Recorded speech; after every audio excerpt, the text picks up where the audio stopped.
Hey, it's Chris Spangle, the host and founder of We Are Libertarians, and this particular debate was not produced or hosted by We Are Libertarians, Hody, or any of the rest of us here. It was hosted by the Libertarian Party of Kentucky, and they have graciously allowed us to rip the audio for you of their debate and put it up in our feed.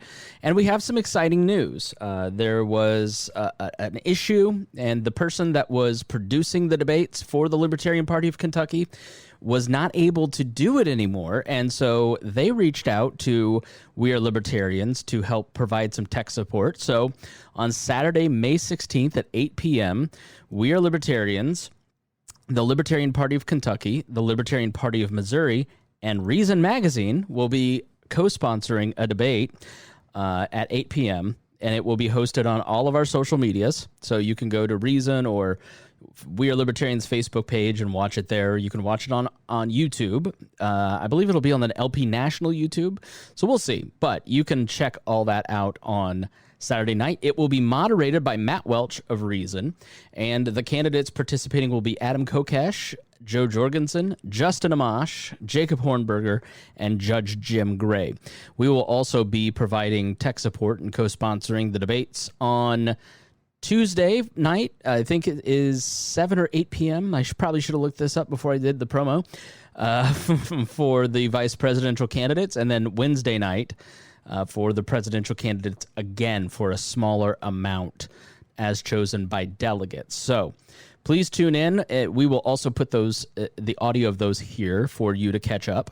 But we really appreciate it if you'd go and like those, share those, and get as many people watching as possible. It's a great opportunity for them to see Libertarians debate and show off who your choices are. So thank you so much, and we appreciate you tuning into We Are Libertarians, and we appreciate all of our patrons, because without our patrons, when the Libertarian Party of Kentucky and Reason Magazine wanted to co-sponsor a debate, we have the technical ability to do so because of the things that we were able to buy because of our patrons. So thank you so much for that. We are able to take advantage of opportunities because of your patronage, and so we truly do appreciate it. Thank you so much. Enjoy this debate, or, as much as you can when a bunch of libertarians are arguing. We'd like to welcome our viewers to our continuing series of LP presidential programming. Again, my name is Chris. I'm the Libertarian Party of Kentucky's chair. I'll be moderating tonight's event. We've got a bunch of great candidates on. It's an open forum for folks. There will be voting that will be posted for supporters or anyone watching in terms of who you'd like to see in additional events.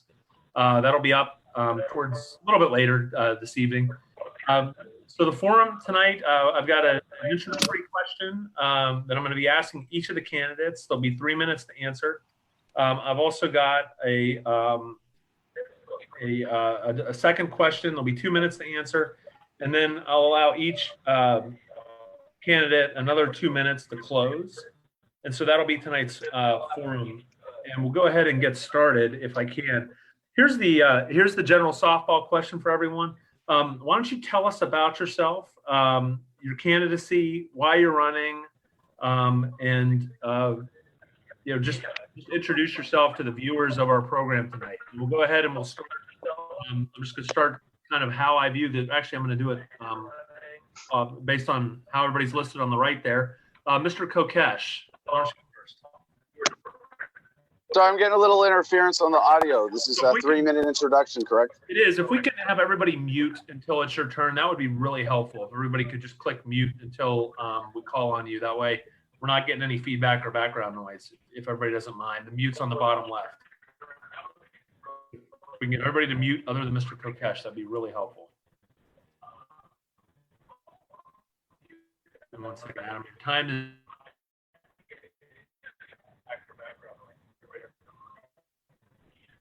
Mr. Kokesh. All right. Thanks so much, Chris, and to the Libertarian Party of Kentucky for putting this together, and for everybody who's joining us, and all of my fellow Libertarian Party presidential candidates, especially those joining us tonight, all of whom would obviously be better than Cheeto Jesus or Sleepy Creepy Joe. And it's great to see that we are really running as a team for the Libertarian Party.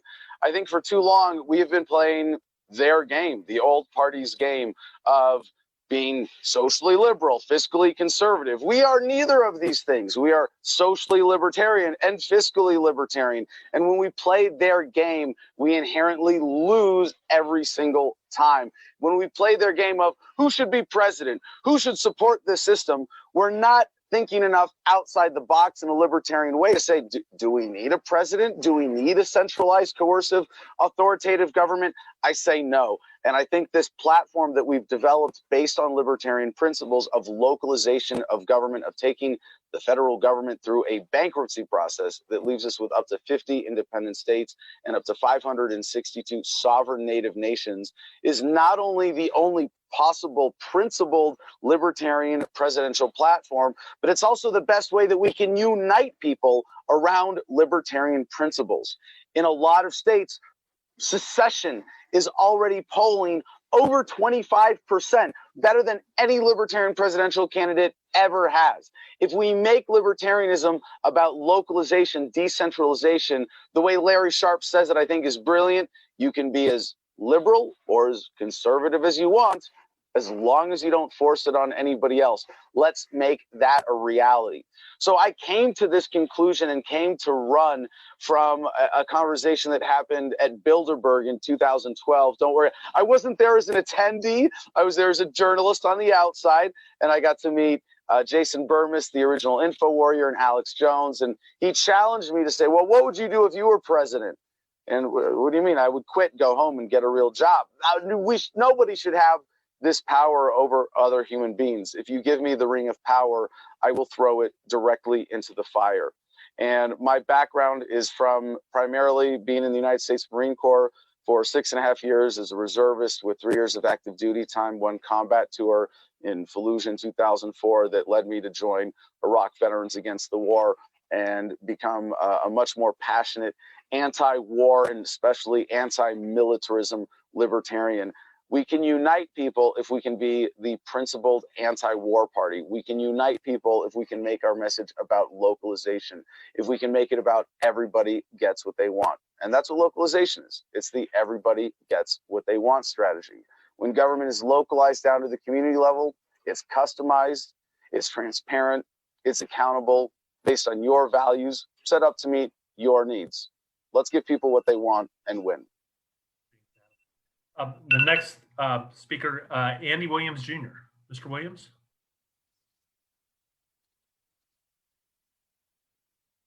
Andy, you got it. Hey, everybody. Oh, I'm unmuted. You're good. Okay. Hey, I'm Andy Williams, Andy Hope Williams Jr. out of Illinois. Was born and raised in Illinois. Stepmother was white, so I kind of grew up a little different than some of my friends.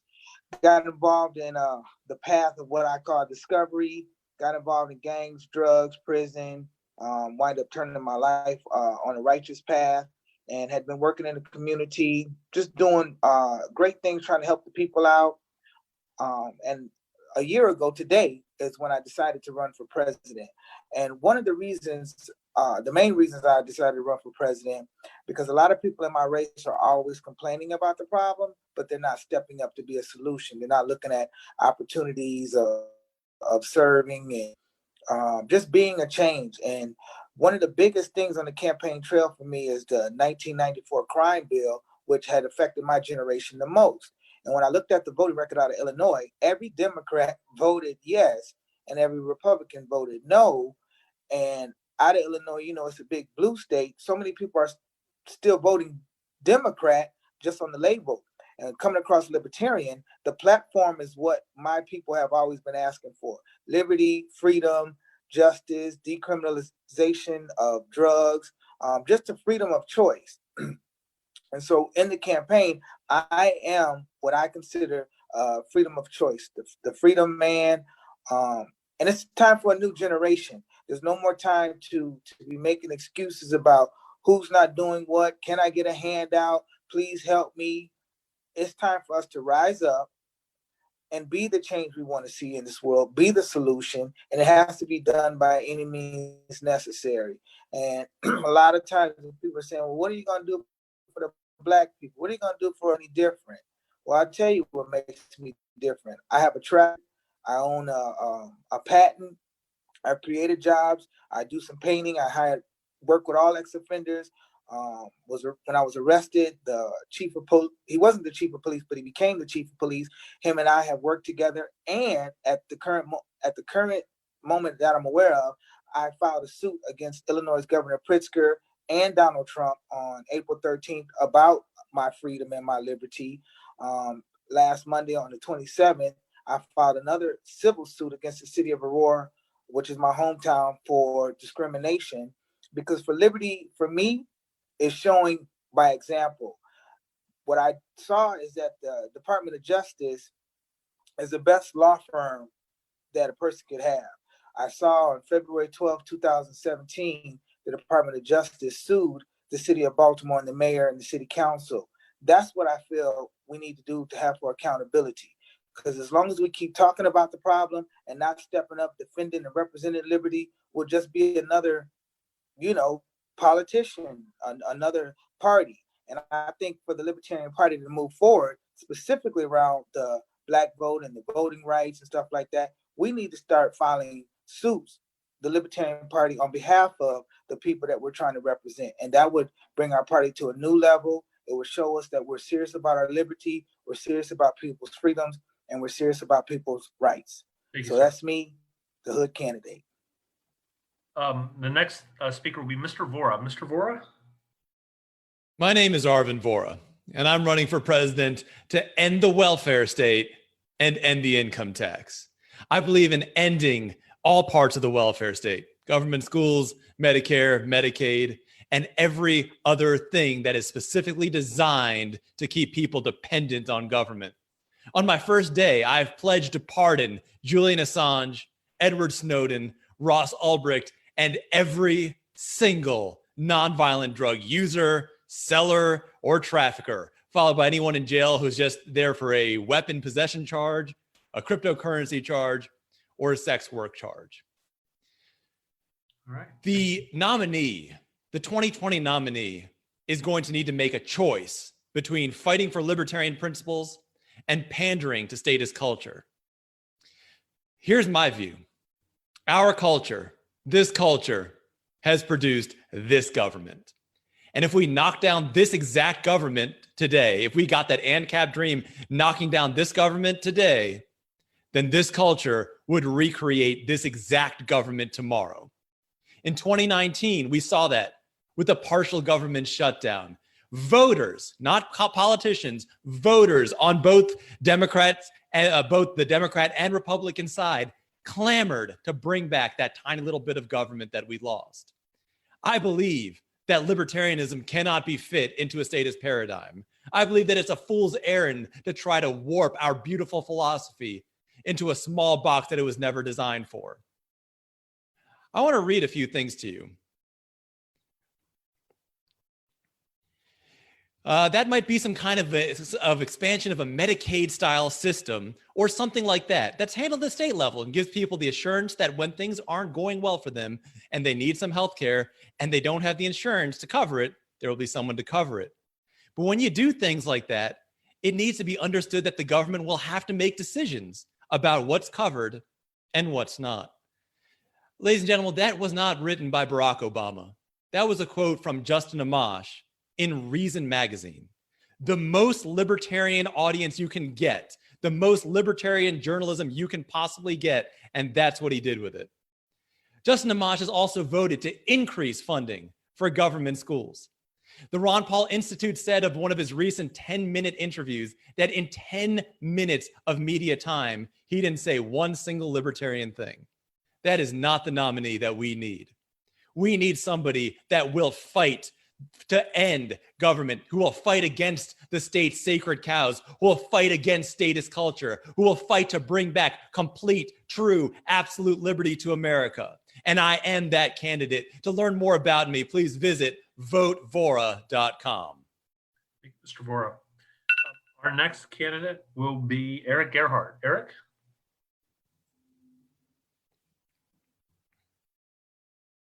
Eric, you might be muted. All righty. So hello, everybody. My name's Eric Gerhardt. I'm a 17-year-old carpenter, working for myself for the last 6 years with my own business. Been talking politics with every construction person I know since I started. Everybody had something to say, and just evolved into they're not doing it right, and we need to come out here and just speak our mind, what we feel in our hearts, to start the conversations that need to happen for change to happen. Because if you don't talk about it continually, nothing's going to happen. And you got to say it over and over again. That's why I have my immunity law that I'd like to have people start to pick up, where politicians lose their political immunity during election cycles. I think that's a quick fix that they'll have to straighten up on their own terms, because it should be liberty and justice for all, not you're in the government and you play by a whole set of different rules. So that's only one of the main fixes that need to be done. Plus, the presidency, to me, it's the commander in chief. Based on their bond with the Indians back in the day, they based it on Indian chief's role, where he looks after his community, which is the entire nation, and makes decisions based on what's best for everybody. And we've kind of gotten away from that. It's more toward a kingship now, where you get the power and then you do whatever you want, instead of being a check and balances to make sure our government that work below the president do their job properly and pass good bills, and not just sneak things in, because that's what the veto is for. I mean, they don't use it as much because they got to cut deals to get everything done anymore. But, somebody's got to come in there and just start dropping the hammer. It's like, no, we're not doing that. Make a better plan. Do it again. I mean, we need things to move a lot quicker. But if you allow it to move so quick, you make so many mistakes. And, I mean, we're in the situation we are right now. The whole country shut down for no apparent reason. All the numbers point to we should be opening back up in the next 2 weeks. Granted, there's going to be a lot of bad happenings from here till when we open up and everything, and all the trickle down effects that we haven't even experienced yet. But it can't be a new normal. You can't be losing rights every day, constantly having to go and protest on city council steps because they're trying to pass things that we don't want. Like, I mean, it's a perfect storm. I see it with everybody being home and being able to spend their time with their families and pay attention to politics at this very crucial and important time. And that's all I got to say about it. Our next speaker will be James Ogle. Mr. Ogle.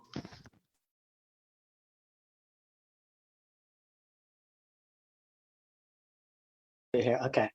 Hi, I'm James Ogle. Thank you very much for everyone. Thank you for this time. Thank you for your time, the free speech.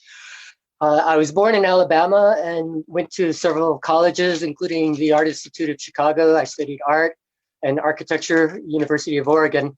I ended up in Carmel in 1981 as an artist, opened a gallery. I was working with some fellows. We were running candidates for city council, county supervisors, and walking down the street. One of our friends was running for mayor. I look at the headlines, Clint running for mayor. So that was one of our first challenges. I went to the debates, but the reason why I mentioned Clint is somewhat of a libertarian, and he was friends with Ronald Reagan, hired his campaign manager, Sue Hutchinson. She invited everyone to Clint's Tea Party, which I went to, which I thought it was kind of strange, but basically in that election, the Libertarian won. I later moved to Santa Cruz in 89, and the earthquake of 89, the Loma Prieta, afterwards, my building was demolished. The first one demolished, the Cooper House. Everything inside, all the businesses lost everything, but the building was not that badly damaged. I was campaigning on the internet in 92, talking about how FEMA had come in and demolished all the businesses. I kind of got recruited by the Libertarian Party. Me and a group of people ran for city council of Santa Cruz, and I found out about proportional representation because we wanted to divide the city into 7 districts. But my neighbor told me, did you know about pure proportional representation, where you could live anywhere in the city simply by using numerals, you get representation by that person on the city as a whole, whether they live near you or across town. So I thought that was a really great equation based on percentages, the Hagenbach-Bischoff method developed by the Swiss physicist Edward Hagenbach-Bischoff around the 1900s. So I kept campaigning. I ran for Congress in 93. Leon Panetta joined Bill Clinton's staff, so our congressional district came open. I ran for that as a write-in. There was 23 candidates. I was one of 5 who advanced. And then in 94, I ran for governor in the state of California, and I got my statement about proportional representation printed on all the ballots. Then this fellow from the Potts Party kind of joined, and he sort of took over, and everyone was voting for him. And we ran him for president. I wrote every Secretary of State. I didn't know, but he had cancer. He was a medical patient, and so he stood down. So I ran in his stead in '96. I was a Libertarian, and so I conducted this online virtual voting where you use the Hagenbach-Bischoff method with ranked choice voting. And we had 125 presidential candidates from 25 different parties, and Harry Brown, the Libertarian, won. Is my time up there? It is, sir. We'll get back. I apologize. I thought I heard a beeper there. Thank you. Yep. Our next speaker will be Jedi Hill. Jedi? You're muted. Make sure you unmute. Yep. Hello, everybody. I'm Jedi Hill, short for Jedediah. So yes, first 4 letters are JEDI, which can give the party the best name recognition just from the movies, if nothing else, because enough people are upset with the current system. And I remember in Ohio back in 2016, there were 18,000 votes for a bear just because people are tired of the system. Brief little bit about me. I was a Boy Scout for several years, author of a book, Alchemy, The Master's Path, Create Your Common Peace. I started out with medical fields, construction, done everything from roofings to foundations, done the different leadership roles, working with crews, things like that. So those give me a good background space. And the biggest things are with the psychology and learning how to master your mind. Because if we don't get over the fear, we're not going to have liberty. What's happening right now with this COVID-19 is people are scared out of their minds from the mainstream media. And we've got to get you thinking a different way. It's a virus. The percentages, when you actually look at the final death rate, will be right around what the common flu is. Even if it's a little bit more, we have things that are much worse that the government's doing, such as all the pigs and everything being killed due to all the FDA over-regulation and not being able to sell directly to people. So we got to get the government out of things as much as possible. They're forcing the medical field to only treat COVID-19. So we're having all kinds of people die from heart disease, cancer, and everything else by them not being able to get treated the way they would normally. We need to get our government out of everything possible and let the private market do things.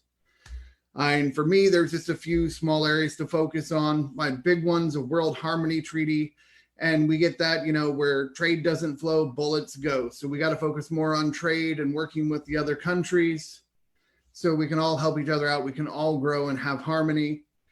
Education, get our government out of it and give individualized education. And with what's available with tech and everything online, like what we're doing right now, everybody can have individualized education based on what their skill sets are so we can all grow and be unique.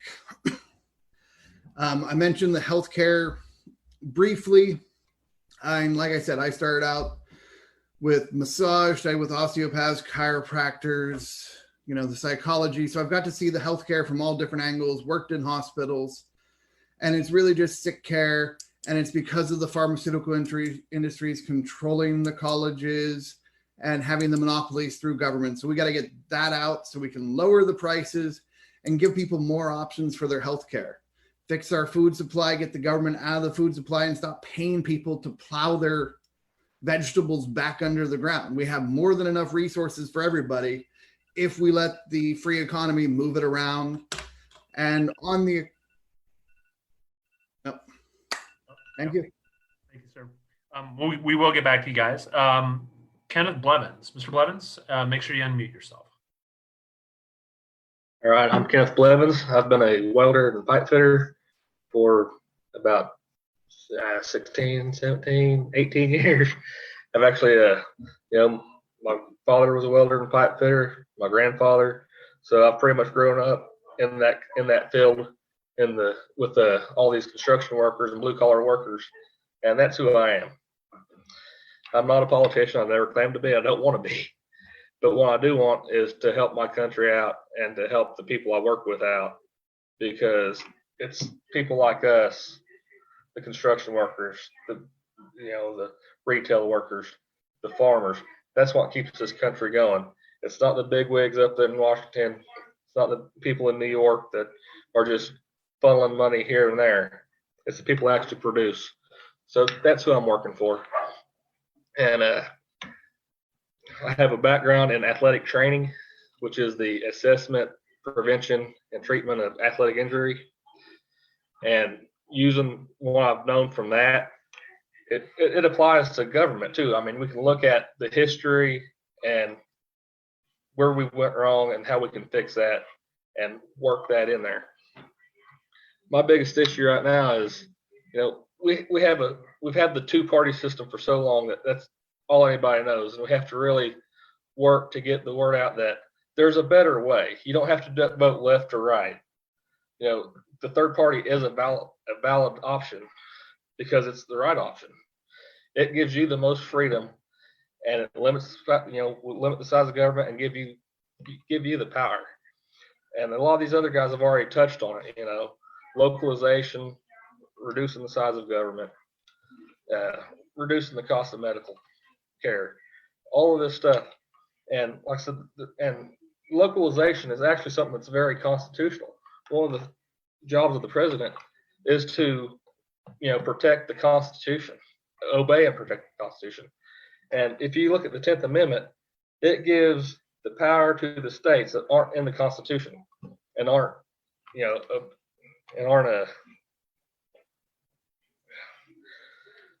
let's see. It gives the powers respectively to the states that aren't denied by the Constitution or provided by the Constitution. So as long as it's protected by the Constitution, the states can't do anything. As long as it's, not directly in the Constitution, the states have that domain. And we need to get back to that in order to get a smaller federal government. Another problem we have is just the career politicians in Congress. You have people that have been up there for 40 years that have no bounds to their constituents anymore. The people that voted them in, they've been so far gone from that and so far gone from that life, they no longer have any touch with really the base of reality. So, all right. I guess that's my time. Thank you. We will get back to you. Phil Gray, Mr. Gray, make sure you unmute yourself.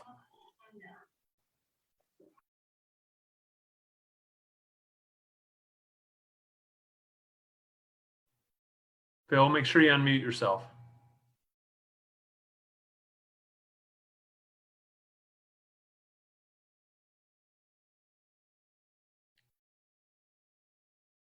Phil? All right. Maybe not. Phil, just type in the chat. There we go. Go ahead, sir. Hi, I'm Phil Gray. I'm seeking the Libertarian nomination for President of the United States. We live in challenging times. COVID-19, staggering debt, crippling government overreach beset us on all sides. I have a solid plan to reduce the debt and reduce those bottlenecks that prevent us from getting the supplies we need to deal with this crisis ourselves. Government interference has worsened this challenge. Getting the government out of the way will let us get on with our lives. We have added trillions to our kids' debt. Let those who benefit by paying down our debt by doing so voluntarily. Pay our debt. In the process, they will save money and dig out from their own bills. Decriminalize the use of drugs, and we end the drug war. and let those get on with their lives. Those who have been damaged by the war on drugs get on with their lives. Let the immigrant pay for entry and pay to stay if they choose voluntarily. They can help us rebuild as they get on with their lives. This election is winnable. We need 38 electoral votes. If we win a couple of states, if we win the suburbs in a couple of states, neither red nor blue, we can win this election. I believe that we should. I believe that we ought to pay off the national debt voluntarily by allowing those who benefit pay it for us. If we do not pay the debt, as some have suggested, Donald Trump has added $7 trillion to the debt. That is a rip off of our children, our grandchildren. If we repudiate the national debt, that will be $27 trillion that is ripped off. And it will be libertarians to do it. The Libertarian Party is better than this. We can adjust the debt. We can make ourselves prosperous. We can get the government out of our lives, and we can do it together. I'm Phil Gray. I'm seeking the Libertarian nomination for President of the United States. Thank you, Mr. Gray. Our next speaker will be, and I'm never going to get your last name right, but I'm going to do my best with this. Soreen Ardeleanu? You can correct me, but if you can unmute and you can correct me on your name, and then we'll start your time. Hi, I'm Serene Ardeleanu. Okay, So, thanks. yes, so I'm running for President of the United States of America because I do not have a choice. It was literally destroying me not to run. I tried imagining doing a million different things, and I kept being brought back to this place. And I knew that I was going to run about 20 years ago.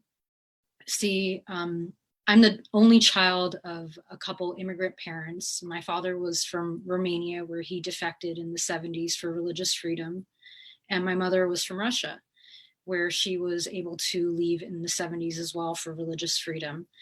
And I was born in Queens, New York, and I'd been in San Francisco pretty much since I was 3, minus 4 years when I ran away when I was 14. My mother, as much as she wanted the best for me, she didn't know how to influence my behavior with integrity. So she used extreme force. I was physically abused pretty much every day of my life until I ran away when I was 14. And living with my father for a few years was very beneficial. I graduated high school in 2.5 years. And when I became free to pursue whatever I wanted with my life, I got into psychology because I really wanted to understand what drives behavior. I especially wanted to understand, why do people harm others? Why do people harm themselves? And where I landed was our values, that everything that any of us do comes from our values. And so I thought, well, where do our values come from? And I realized, well, they come from our education systems. They come from our media. They come from our authority figures. They come from politicians, healthcare, celebrities. And I realized that if I really wanted to make a massive positive impact in the world, that I was going to have to run for president, because I believe that the president of the United States has the power to not only influence the behaviors in America, but across the world, because we are still the leaders of the free world, even today. I don't know how long that would remain a true statement if things don't change soon. And so that's part of the reason I'm running. And so 20 years ago, I had this realization about values and running for president. And around the same time, I was also starting to notice a lot of people around me complaining about the world that we live in, about politicians, about policy, but not actually offering solutions or wanting to get involved. And so it was really difficult for me to see this lack of personal accountability and responsibility, and also just seeing politicians making promises that they didn't keep or intend to keep. And so that was kind of the beginning of knowing that I was going to be running. And then about 11 years ago now, I went on disability. I was selling exotic cars. I'm managing dealerships. I worked for companies like Bentley, Lamborghini, Lotus, Tesla, Spyker, and I did really well, but I was miserable. I was dying on the inside because the people I worked for only cared about money. They didn't actually care about doing the right thing. We will get back with you. Steve Richey. Mr. Richey, if you can unmute and tell us about yourself. Yes, sir. Good afternoon. My name is Steve Richey. I live in Honolulu, Hawaii, and I drive a FedEx truck. I've been doing that for the last 23 years. And I would never have dreamed of running for president until a few years ago when I started noticing that our government was in the process of enriching itself more than standing up for our rights. And a careful study of the Declaration of Independence led me to believe that our government was invented to be by the people, of the people, and for the people, and to protect people's rights. And that's the only reason we have government. Government is not even supposed to be making money. It's not supposed to be involved in business. So I started my campaign based on the idea that the last thing America needs is another billionaire, celebrity, or career politician to continue the bad habits of previous generations of politicians before them. But the more I started investigating this and I started getting involved with the Libertarian Party, I began to realize that my own past is what led me to be dissatisfied with the way our government is running. And it all started when I was raised by my parents on a goat farm in rural Kentucky, and we didn't have a television. We didn't have much of anything at all. We were on a goat farm. And what I learned is that you can't sell somebody fake news when they're on a goat farm. So I would go to school every day and hear the kids talking about whatever the hell was going on in the world. And it was pretty easy for me to point out inconsistencies in their story, because when you're on a goat farm, either the goats got out or the goats didn't get out, and you still have to go milk them at the end of the day. So I learned to be self-reliant. When something goes wrong and you're in the middle of nowhere, you got to take care of yourself. Later in life, I moved to Hawaii. I became a Buddhist, and I learned that one of the primary principles of Buddhism is money is simply not important. People are important. And you would be better off taking care of as many people around you as possible and not worrying about money. And the minute you stop thinking about life in terms of money, you become automatically rich. I also learned that Buddhists believe in taking care of yourself first, then taking care of your family, and then taking care of those around you who are not able to take care of themselves. Once again, this leads to self-reliance and the libertarian principles of not relying on government to solve all of your problems for you. So I was running on a campaign originally I actually said I'm the candidate who's running for president but doesn't want to be president, because actually it's a pretty crappy job. You're going to get blamed for anything that goes wrong. Even if things go right, people are still going to find something to complain about. And look at this mess you're going to inherit when you go into Washington, D.C. as the new president. You're going to suddenly be blamed for all of the stuff that the previous politicians did wrong.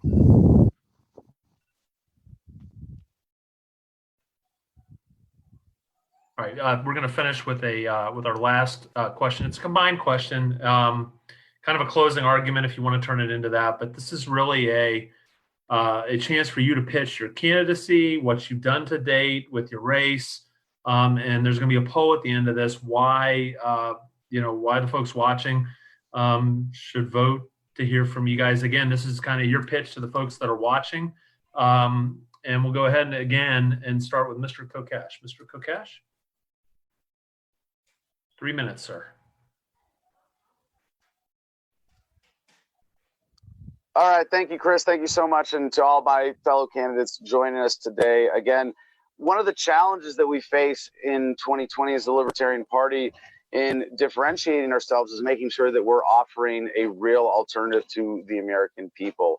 And we've heard from not just the candidates today, but all the other Libertarian candidates in the race, except a handful. I do want to single out Dan Taxation and Steph Berman, John McAfee, and Arvin Vohra with us today, who actually have plans to re-engineer what government is in some meaningful way. And I think if we don't give people that, we're not going to be able to unify the American people around the Libertarian Party.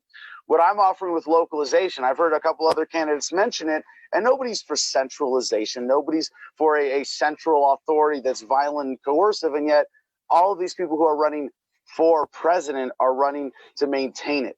We're extremely polarized as a country right now. And I don't want to have a libertarian candidate who's going to create a third polar polarity, that now instead of being a bipolar country, we're a tripolar country, and we have more fighting and more polarization. We know that libertarianism itself is more of an ethical message, a philosophical message than a political message. You know, don't hit, don't steal, don't kill, not unless you're a soldier or a cop or an IRS agent. No, these are fundamental human ethical values that the libertarian principles apply to politics. So far in this race, I've raised more money than any other candidate, and as of a few months ago, 10 times all of the other candidates combined. We absolutely need at least a certain amount of money to make sure that our winning message is multiplied into the general population to be competitive. I believe I've done more interviews and gotten more media than all of the other candidates at this point, and it's because I've got the hustle. I've got the team. I've got a great press secretary, a great social media coordinator, a great campaign manager, and I've got the hustle. I've gotten out over the last 2 years and gone to more state conventions than any other candidate. I've done more events. I'm sitting here right now on our campaign bus, sidelined, unfortunately, from coronaphobia, but that didn't stop us from having a wedding here this weekend. I got married at the Garden of Freedom to the love of my life, the new Samantha Kokesh.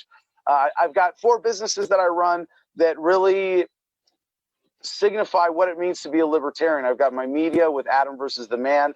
I've got this facility here where I have my homestead, the Garden of Freedom, Big Igloo Geodesics, helping people make off-grid homes and other structures, and thefreedomline.com, my freedom book and merchandise, which has now got over 3 million downloads and over 250,000 copies in print. If you believe that we need to succeed and have a breakthrough year for 2020, we need to look honestly at what works. And it's a fantasy to believe that a candidate whose message has not been successful in the past is suddenly going to be successful as the nominee. Let's stick with what works. Please vote for me in the Libertarian Party of Kentucky poll. And if you're not a member already, join us at lp.org. Thank you very much, Chris, and everybody else. Thanks for being on. Andy Williams, you are next, sir. 3 minutes. Well, I'm running on a 3-point platform. Human rights, number 1, that's something that we're born with. Nobody can govern you unless you allow them to govern you. It's freedom of choice. The second one is criminal justice reform. I'm talking about abolishing the prison industrial complex. It's real easy. It started out as a Department of Corrections. I believe that people should be trained up in their home, and they should have the right resources to be able to do that. We need to change the educational system so it's no longer indoctrination, but enlightenment. Enlighten us about the truth, about our history. The third one is economic empowerment, specifically entrepreneurship. I was born in the trades with my father, so I believe vocational school training, businesses without all the red tape. If you're running your own business, you don't need permission from the government to run your business. As long as you're not harming nobody. I think there needs to be some sort of gauge for education, but what I have is blueprints that have been successful in the past. So if we want to reduce crime, we have to provide economic opportunities. This is my simple plan. A couple bonuses. My wife is Puerto Rican, so we have a big campaign for Puerto Rico, letting them have the right to choose and taking care of them as fellow brothers and sisters, and rebuilding it from the hurricane. Then as it comes to example about holding people accountable, when Governor Pritzker filed this executive order, I was not only the only libertarian candidate, but the first candidate to file a lawsuit against Governor Pritzker and Donald Trump in Illinois. There's no press about it, but I didn't do it for the press. I did it for liberty, for freedom. As my brother from Hawaii said with the Buddha principles, you got to look out for yourself first. So that's what I'm doing. The second lawsuit, which I filed against the city of Aurora, was about criminal justice reform, police accountability. These are the things that the poor, the oppressed, the disenfranchised is important to them. That is why I branded myself as the hood candidate. I'm the candidate that comes from the hood, walks amongst the brothers, talks amongst the brothers. I believe in uniting America on the basis of desegregation, but I have the experience. My stepmom is white. I grew up with a white German mom. Last grade of school I completed was 8th grade.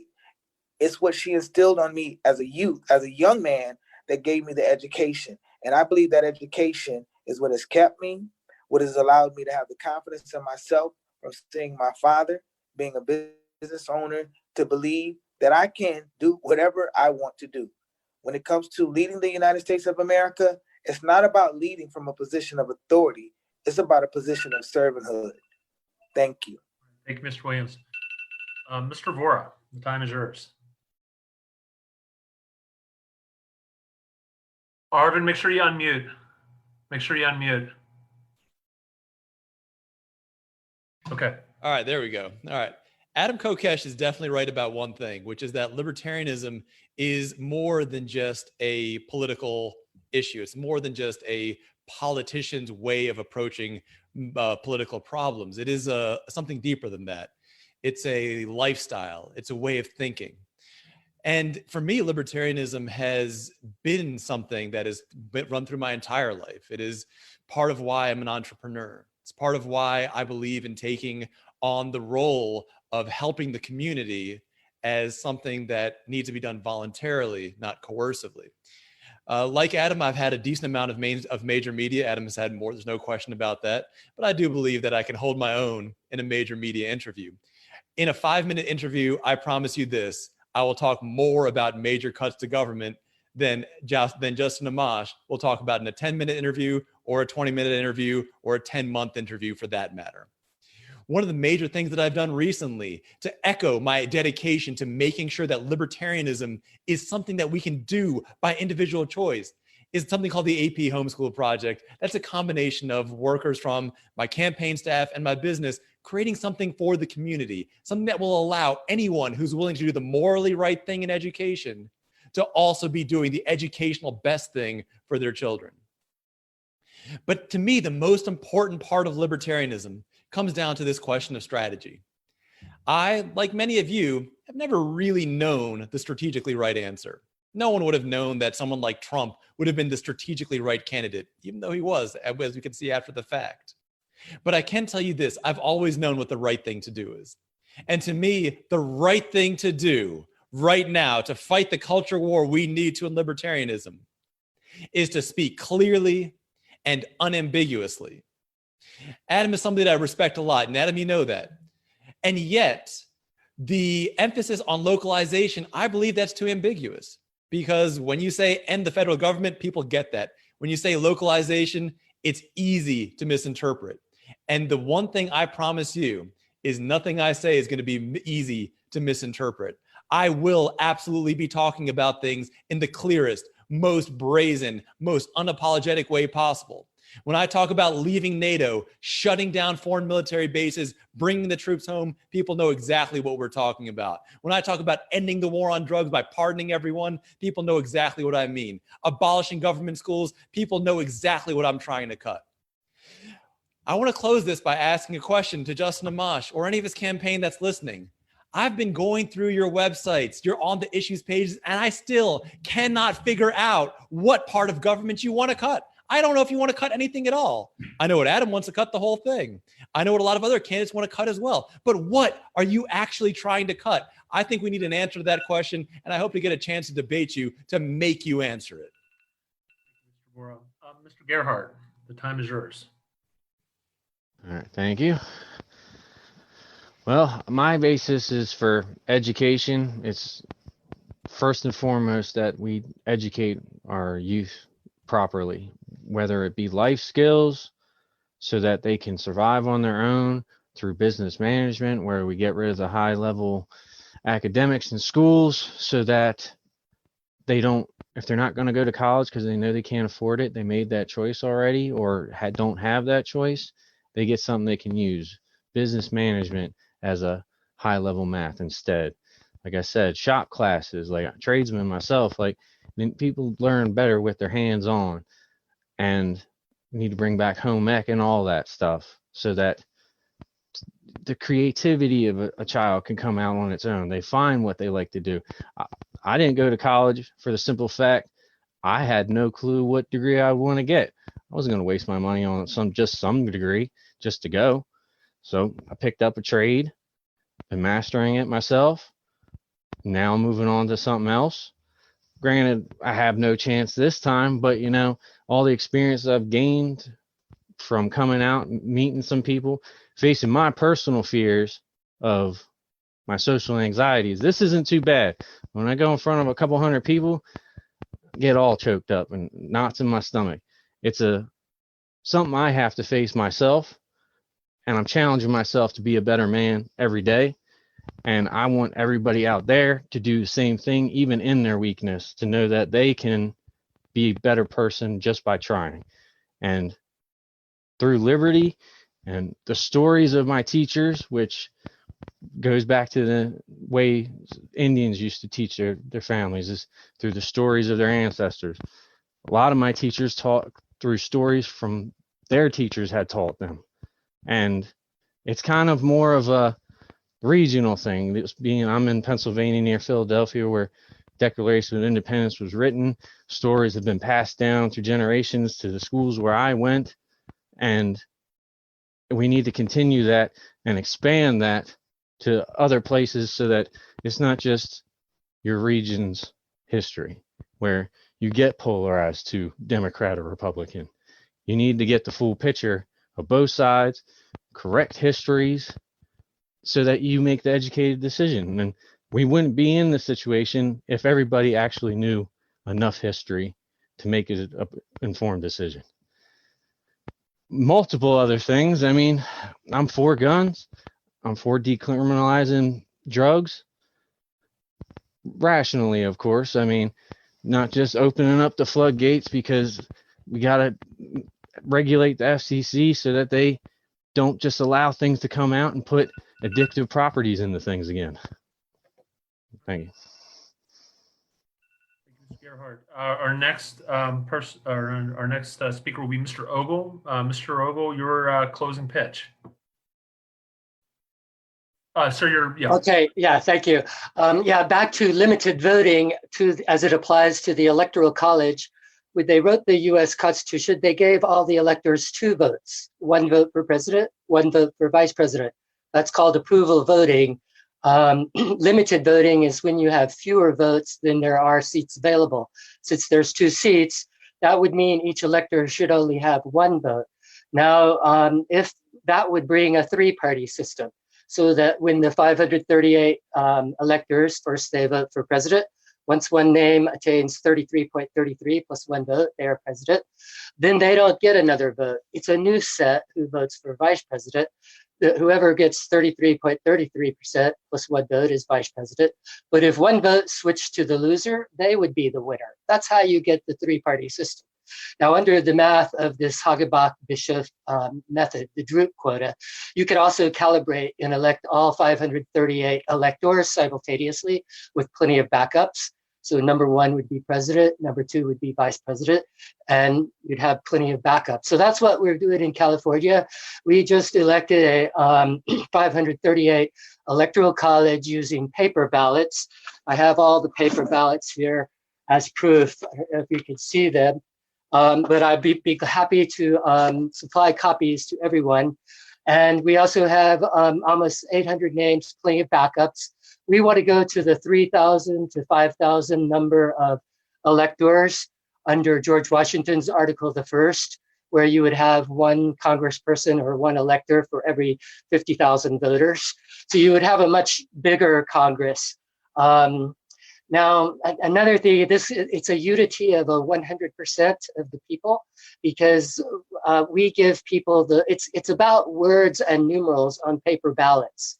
That's how you get the unity. When people are standing around and they can handle the paper ballots, they can see that it was done correctly with ranked numerals. They buy in to 50% plus 1 as a majority. or the 538 Electoral College. Now, if you look at the 2016 Electoral College from the Johnson-Weld campaign, I studied that, and there's only about 18% female names. So they did not attain 33% of Libertarian electors. So what my campaign did at the California convention, I signed up 28 of the 55 electors were female names, 27 were male. And the whole nation, if we could get closer to 50-50, then say you have a good female candidate, under approval voting, it takes about 55% the way the Libertarian nominates president. So you'd have to get, some of, say, men to cross over to vote for a woman for president. So those are some of the changes. I wish I could tell you some more about it. It brings in the whole, the 100% to be part of the Electoral College. Thank you, sir. Just for our candidates, if you all have a website and you post it in the chat, we will get it posted on our Facebook. And that way, if anybody's viewing wants to view your website, we'll get that shared. Just put that in the chat for us. We'll get it out on our website. Mr. Hill, you're next. Hello, hello. So my slogan here for it is "We all win," because that's what my goal is, whether I win or I win, to help create a country where we all win. And one of the first things we've got to do is look at actually educating the masses, because a large portion of this country doesn't even understand what the word liberty means. It's not just doing what you want when you want to do it. It's having the resources, aka money, to do what you want when you want to do it. And if you want people to pay less taxes, and before paying less taxes, let's teach people how to be entrepreneurs and make money. Then they're not going to want to pay taxes either, because they're making money. And something I'm working with, whether I win or I win, is working with some people on a sophisticated affiliate tracking system that is complete voluntary. We already got partnerships set up with many of the big box stores, from Walmart, Target, Macy's, Victoria's Secret, Hotels.com, etc., for how we can create a participatory economy and help people make money and give the voting power by the buying power back to people, etc., through a sophisticated affiliate tracking system. And as we do this, we can eliminate poverty and everything through the private sector. And when we have a better economy, people are trading, people are doing things, they're going to want more freedom because they have more to be freedom with. They're not just in scarcity, survival mode. And we start leveling the playing field for the Libertarian Party by using big data and appealing to people's base emotions instead of trying to apply to their logic. And this is what I learned from both Obama and Trump, is you can't talk to people up here cerebrally, which is where we Libertarians mess up because many of us are geeks and nerds. We have to appeal to the base emotions to get people to change, because that's what we make decisions on, based on the brain. And I'm going to work with the party, whether this goes through all the way or not. I will be here for years and years, helping to improve this party and help any true libertarian go further forward so we can create a country where we all win. You can find me Facebook, Jedi Hill, or Jedi for USA. Feel free, ask me a question, send me a message. I'm here to help you all so we can create a country where we all win.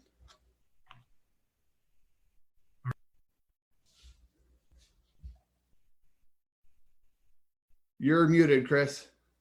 Oh, that doesn't help. Our next candidate will be Mr. Blevins. Mr. Blevins? One of the things I want to do with my candidacy is we need to hold Congress accountable. And there's two parties there's two entities that can do that. That's the voters and the president. The president has veto power. He has executive order power. He can use that to hold Congress accountable. He also has a platform to expose Congress for what they're doing. So we need transparency to allow everybody to see what Congress is doing. I mean, whether financially or just through the whole legislative process. My biggest issue right now is I want term limits. you get a lot of these congressional members, once they actually get in office, if they're in a extremely red or extremely blue district, then no one from that district from their own party is going to run against them. And there's very slim chance that anyone from another party is going to be able to compete.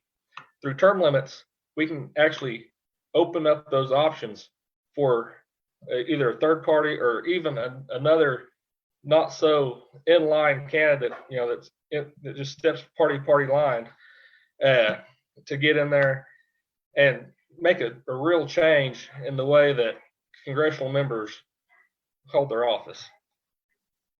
And we need localization. Like Adam has said over and over and over, like Steve said, I've said it many times. If you start at your home, your neighborhood, your community, work there, and it's going to make a bigger impact. You're going to be more efficient with the money you spend than trying to look at a national or global level. So, term limits, transparency, holding our Congress accountable. They're supposed to represent us. They don't represent us. They represent corporations, lobbyists, people who pay to get them into office so they can use our tax money to fund their own private and own public organizations that just go to make them money. It doesn't help us out. So we need to restrict Congress, the power they have, and that's what I plan to do. Like I said, I'm a blue collar guy. That's all I've ever done, and that's who I'm working for. So I will bust my ass for the working class if you put me in the office. If you put me as a nominee, that's who I'm going to relate to. I'm going to get every blue collar voter I can on board with the Libertarian message that by voting for us, you're going to be able to keep more of your money. You're going to be able to keep it in your community. You're going to be able to help out yourself, your family, your neighborhood, your community more so than voting red or blue. So, right. Our next candidate, by the way, should be Phil Gray. Phil?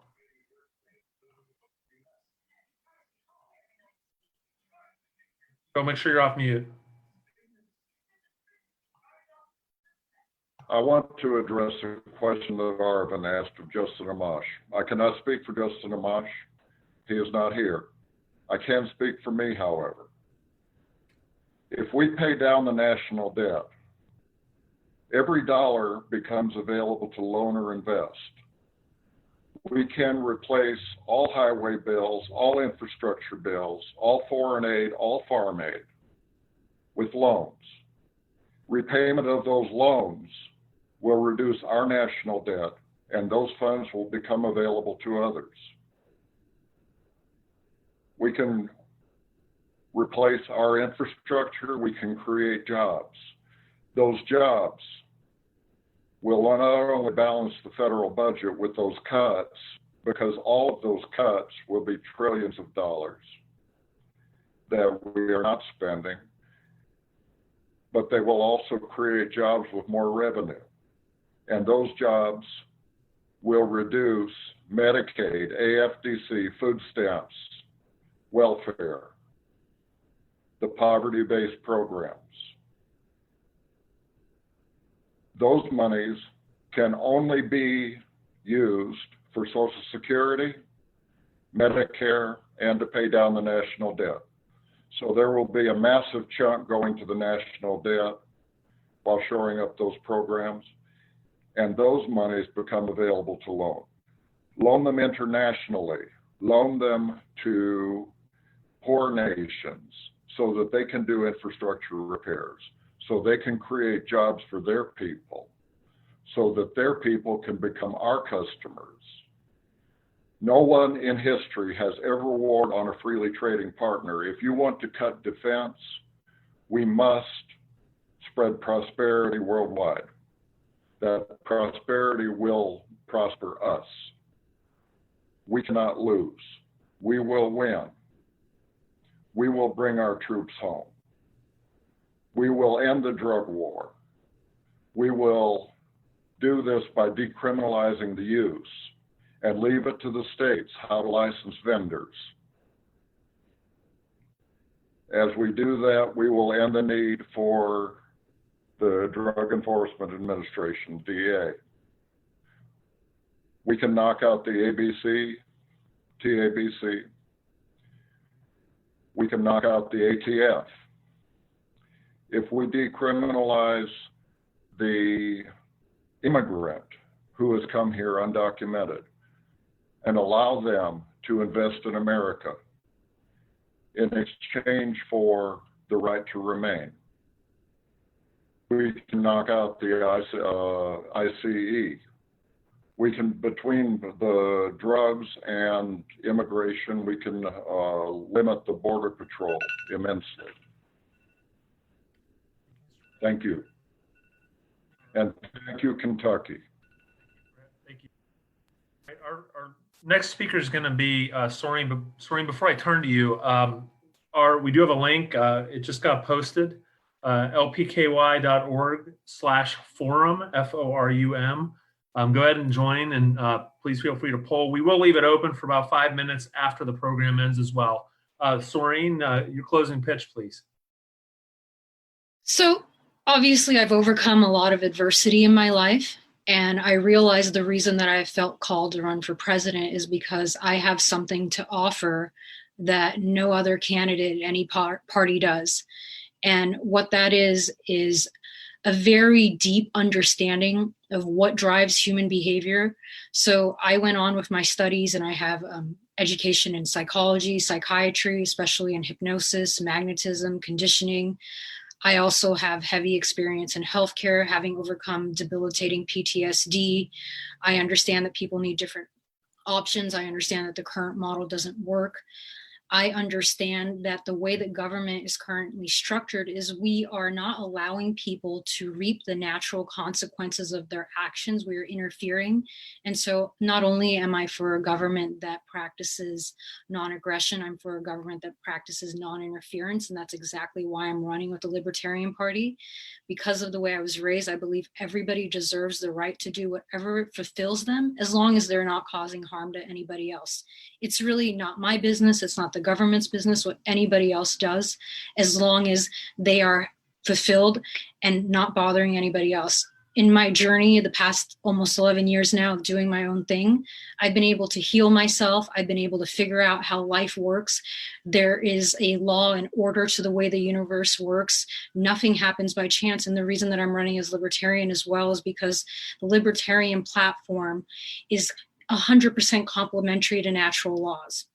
And it also defends the Constitution. And right now, our government is not doing that. And we need to remember that at the end of the day, that the laws that apply to the rest of nature apply to us, that humans cannot outsmart nature. And so we need a government that's working with nature and not trying to profit at the expense of its people. The other things that I bring to the table is my ability to connect with people from all walks of life. I realized from a really young age that I had this gift of disarming people with my words and with my energy. I had a way of connecting people from different walks of life. I had a way of achieving things that others were not able to, also because I'm a bit of an outlier. But I realized that everything that I have applied in my life, I can teach to others, and not necessarily in a student-teacher environment, but through leading by example, because that's truly the way that we learn and the way that our behaviors change, is we see somebody role modeling behavior. And that's why I believe it's very important that whoever the next president of this country is somebody who has learned how to reason correctly, who does not make decisions out of emotions, somebody who's able to love all people no matter where they come from, and somebody who understands what it's like to struggle. Because my mother was worried about making $1 extra or we would lose it all. You can check me out and learn more about me at serene2020.com. All right, our last speaker this evening, Mr. Richey. Mr. Richey, the time is yours. Yes, sir. I'm going to focus my remaining time on the COVID-19 pandemic, and especially how the pandemic has taught us some lessons. First of all, the COVID-19 pandemic gets more media attention than any libertarian ever got. I mean, you honestly can't turn on your TV without hearing them talk about it. So I think we ought to hook our wagon to that horse and ride this thing for all it's worth. The first lesson we learn from COVID-19 is that local responses are the most effective and the most people-oriented. In my apartment building, if an old person doesn't have the means to go out and get groceries, those of us who have to go out for work bring groceries home for them. It's not a question of money. We're doing it for our neighbors. We're helping people, and people helping people is how you solve a problem. The larger a government organization gets, the slower it is to respond, and the more likely it is to respond with money rather than helping people. For instance, these $1,200 checks that most Americans got, well, that doesn't help people because there's plenty of homeless guys living in front of my apartment building who didn't get a check. They're the ones who need the help more than anybody else. And the biggest problem is that money that you get from the government comes with strings attached. My parents, no matter how poor they were, refused to accept welfare. And I always wondered why. I wondered why we were so poor while other people seemed to have more money. And my parents taught me a man in debt is a slave to his debtor. And my parents didn't want to owe anything to our government. So when the government gives a handout of cash trying to solve a pandemic, of course, it doesn't really work. It's not effective. And we all know that they weren't really doing it to solve anything. They were trying to buy our loyalty while they bailed out their wealthy banks and businesses who got a much better deal than we did, by the way. And why is it that the wealthy are so interested in controlling money? It's because they use money given to the people as a platform to buy our votes. The rich 1% can't elect themselves because in an election, the 99% gets to make the decision. So the one thing they can't do is force us to vote. So when the competing duopoly parties start offering more and more money about how much money they're going to give everybody, what it actually ends up doing is suppressing the voters. That's why in 2016, we had almost 48% of the American voting public who did not vote.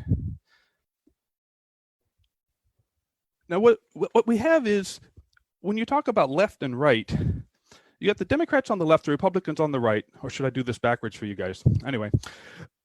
The Libertarians are not exactly in the middle. We're actually in a different dimension. And the voter pool is more or less right there in the middle. What's important to remember is if we can get a reasonable percentage of all those people who didn't vote because they were disgusted by the choices offered in 2016, if we can get a reasonable percentage of people who voted Democrat or Republican just out of party loyalty, we can get enough in here to take this thing with a majority and actually put a Libertarian in the White House. Thank you. Just a reminder, I'm going to go ahead and put this up. I don't know if that's showing well or not. We'll have to, look again, but lpky.org/forum is the voting platform. It'll be open for another 5 minutes. Thank you all to our candidates this evening for our discussion. We'll go ahead, we'll do some polling. Hopefully the top two will be inviting on to a full debate. I don't know if anybody's seen our prior programs. It'll be a full debate Wednesday night. And then depending on polling, again, we've got our final program Saturday night. There was a program last night as well with candidates Saturday night. Congressman Amash will be joining us for his first Libertarian debate. So we're kind of excited to host that. Expect a fiery debate that night. So that's it. Again, lpky.org/forum is the link. Please vote. It'll be open for another 5 minutes. And with that, that's our program tonight. Thank you, candidates, for joining us. Thank you, Chris. Peace and love, y'all. Thanks a lot, guys. Really appreciate this. Thanks to all of you. Thanks for having us. Thanks for the invite, and hopefully get to talk to all of you again soon. Thank you all. It's been a wonderful time. Blessings.